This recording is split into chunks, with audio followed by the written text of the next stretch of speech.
ಲೇ ನಿಮಗೆ ಹೇಳಿದ್ನಲ್ಲಿ 2 ದಿನದಲ್ಲಿ ಐಫೋನ್ ತರ್ತೀನಂತ. ಇಲ್ಲಿ ನೋಡು ನಮ್ಮ ಅಪ್ಪ ಕೊಡ್ಸಿದ್ದಾನೆ. ಹ್ಯಾಂಗ್ಲಿ ಇದೆಲ್ಲ? ಏನಿಲ್ಲ ಲೇ, ಸಿಂಪಲ್. 2 ದಿನದಿಂದ ಯಾರ ಜೊತೆನೂ ಮಾತಾಡಿಲ್ಲ, ಊಟ ಕೂಡ ಮಾಡಿಲ್ಲ. ಅದನ್ನ ನೋಡಿ ನಮ್ಮ ಅಪ್ಪನೇ ಕೊಡಿಸ್ದ. ಹೌದು, ನಿಮ್ಮ ಅಪ್ಪ ಏನ್ ಕೆಲಸ ಮಾಡ್ತಾರೆ? ಕೂಲಿ ಕೆಲಸ ಮಾಡ್ತಾರಲೇ, ಅದು ನಿನಗೂ ಗೊತ್ತಲ್ಲ. ಹೌದು, ನಿಮ್ಮ ಅಪ್ಪಗೆ ತಿಂಗಳಿಗೆ ಎಷ್ಟು ಸಂಬಳ ಬರುತ್ತೆ? 12,000 15,000 ಬರ್ತಲೆ.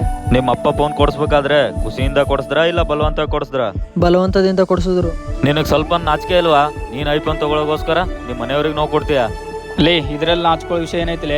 ನಿನಗೆ ಕೂಡ ಏನಾದ್ರು ಬೇಕಾದ್ರೆ ಮನೇಲಿ ಕೇಳಿ ತಗೋಲೇ. ನಾನು ನನ್ನ ಲೈಫಲ್ಲಿ ತುಂಬಾ ನೋಡಿದೀನಿಲೇ, ಆದ್ರೆ ನನ್ನ ಅವಸರಗೋಸ್ಕರ ನಮ್ಮ ಮನೆಯವ್ರಿಗೆ ಯಾವತ್ತೂ ನೋವು ಕೊಟ್ಟಿಲ್ಲ. ನಿಮ್ಮಂತವ್ರು ಫ್ರೆಂಡ್ಸ್ ಹತ್ರ ಮರ್ಯಾದೆ ಹೋಗ್ಬಾರ್ದಂತ ನಿಮ್ಮ ಅವಸರಗೋಸ್ಕರ ಮನೆಯವ್ರಿಗೆ ನೋವು ಕೊಡ್ತಿರಲ್ಲೇ. ನನ್ನ ಕಣ್ಣಿಂದ ನೋಡಿದೀನಿಲೇ ನಮ್ಮ ಅಪ್ಪ ಎಷ್ಟು ಕಷ್ಟಪಟ್ಟು ದುಡ್ಡು ಸಂಪಾದನೆ ಮಾಡ್ತಿದ್ರಂತ. ಲೇ, ಅವ್ರ ಹೊಸ ಬಟ್ಟೆನೆ ತಗೊಳ್ಳೋದಿಲ್ಲಲೇ, ಆದ್ರೆ ಪ್ರತಿ ಹಬ್ಬಕ್ಕೆ ಅವ್ರು ತಗೊಳ್ಳಾರ್ದೇ ಇರ್ಲಿ, ಅವ್ರ ಮಕ್ಕಳಿಗೆ ಖಂಡಿತ ಕೊಡಿಸ್ತಾರಲೇ.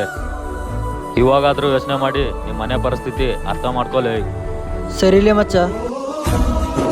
ವಿಡಿಯೋ ಇಷ್ಟ ಲೈಕ್ ಮಾಡಿ, ನಾನು ಹೇಳಿದ್ದು ಕರೆಕ್ಟ್ ತಪ್ಪ ಅಂತ ಕಮೆಂಟ್ ಹೇಳಿ. ಹಾಗೆ ಪ್ಲೀಸ್ ದಯವಿಟ್ಟು ಒಂದು ಫಾಲೋ ಮಾಡಿಬಿಡಿ.